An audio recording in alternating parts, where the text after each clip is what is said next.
벌거숭이 임금님.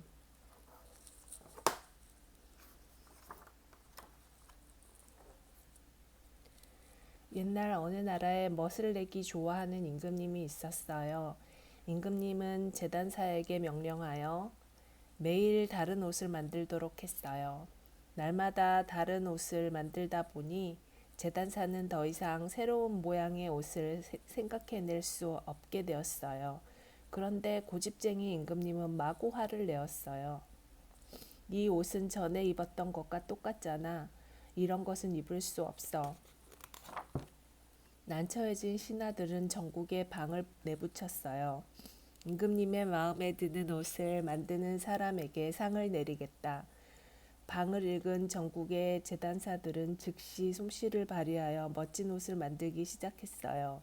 그리하여 임금님이 사는 성문 앞에는 날마다 솜씨 좋은 제단사들의 줄이 끊이지 않았어요. 제단사들의 손에는 훌륭한 옷들이 들려져 있었습니다. 임금님, 이것은 중국의 비단옷입니다. 이것은 이탈리아 옷감으로 만든 것입니다. 임금님은 제단사들이 만든 옷을 하나하나 입어보았어요. 뭐야, 어울리는 옷이 하나도 없네. 아침부터 저녁까지 수백 벌도 넘는 옷을 입어보았지만 임금님의 마음에 드는 옷은 하나도 없었습니다. 왜냐하면 임금님의 체격이 볼품 없었거든요. 그러던 어느 날 페르시아에서 두 사람의 제단사가 찾아왔습니다. 우리는 세상에서 보기 드문 옷을 만드는 마법의 제단사랍니다.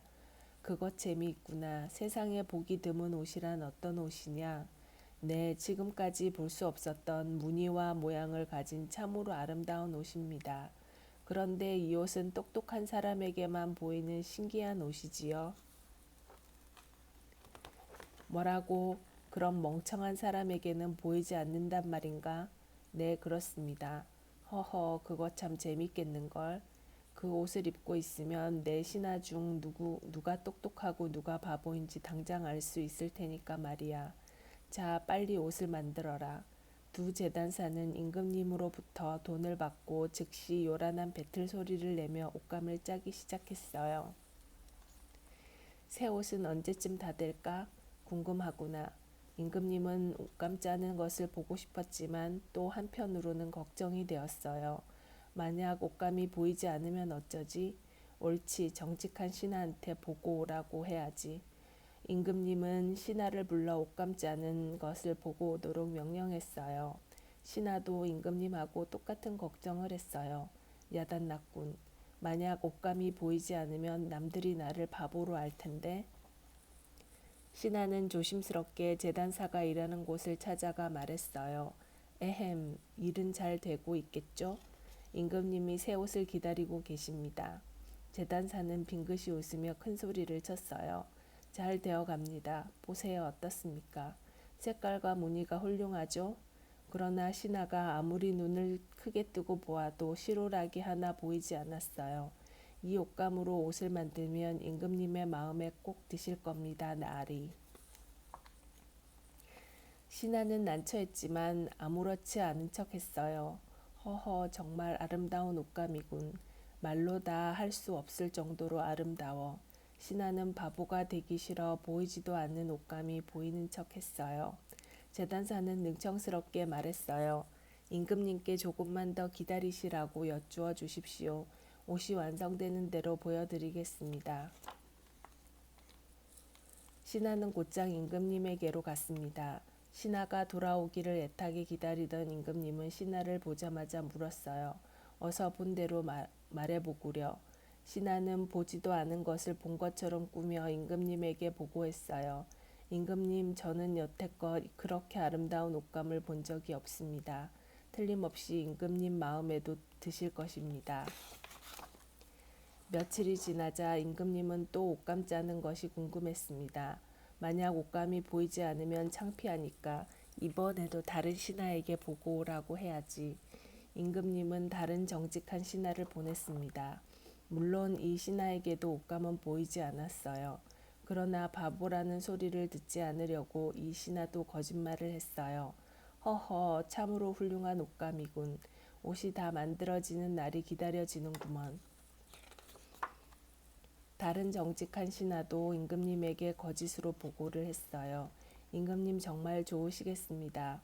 저렇게 훌륭한 옷감으로 만든 옷을 입으실 수 있으니까요. 그 옷감이 보인다고 하니 자네도 역시 훌륭한 사람이야.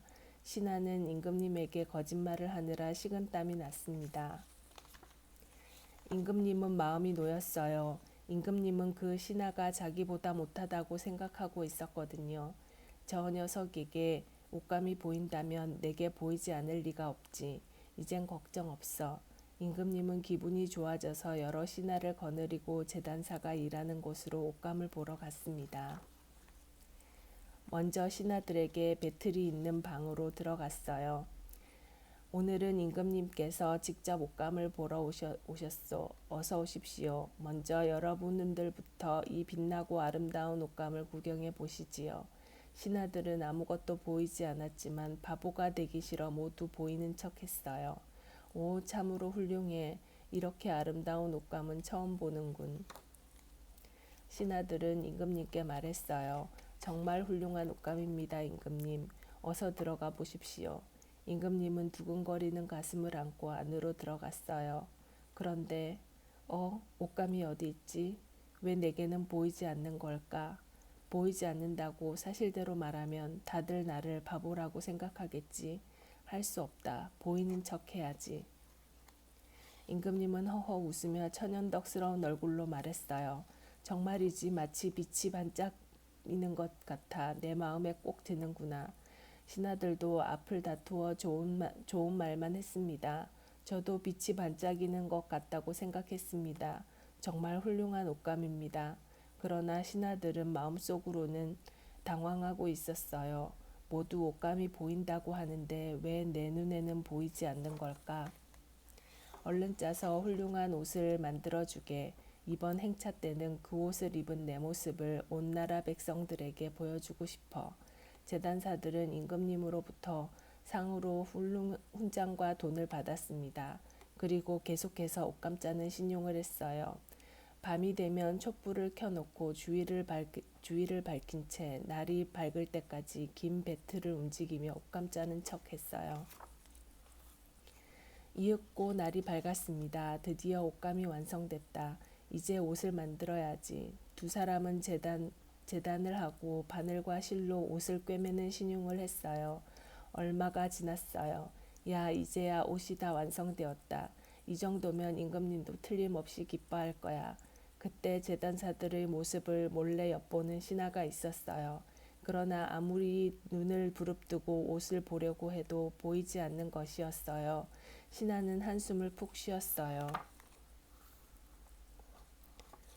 두 사람의 재단사에는 손에 옷을 든 척하며 서둘러 임금님에게로 갔습니다. 임금님, 이 훌륭한 옷을 찬찬히 보십시오.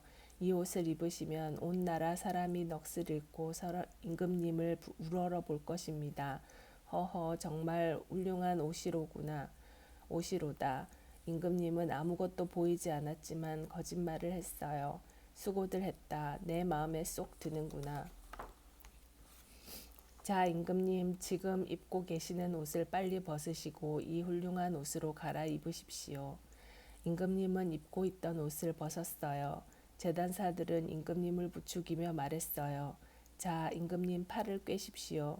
참으로 잘 어울리십니다. 옆에서 자꾸 부추기는 말에 임금님도 기분이 좋았어요. 이 옷은 가볍고 부드럽구나. 게다가 아주 시원하고. 자, 너희들에게 상을 내리마. 임금님은 재단사들에게 많은 돈을 주었어요. 그리고 신하들을 불러 물었어요. 어떠냐? 이 훌륭한 옷이 보이느냐? 네, 임금님. 정말 훌륭한 옷입니다. 아주 잘 어울리십니다. 오늘은 임금님의 옷을 온 나라 사람들에게 처음으로 보여주는 날입니다.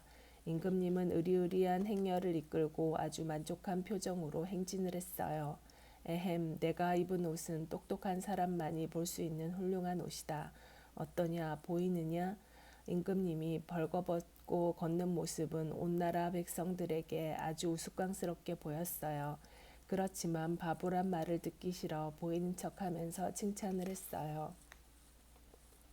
그때 한 어린이가 뛰어나오더니 큰 소리로 말하였습니다. 와, 벌거숭이 임금님이다. 임금님 배꼽을 내놓고 다니면 감기 들어요. 행여를 보고 있던 사람들은 더 이상 참지 못하고 웃음을 터뜨리고 말았습니다. 이런 재단사 놈들에게 속았군. 아이고 창피해라.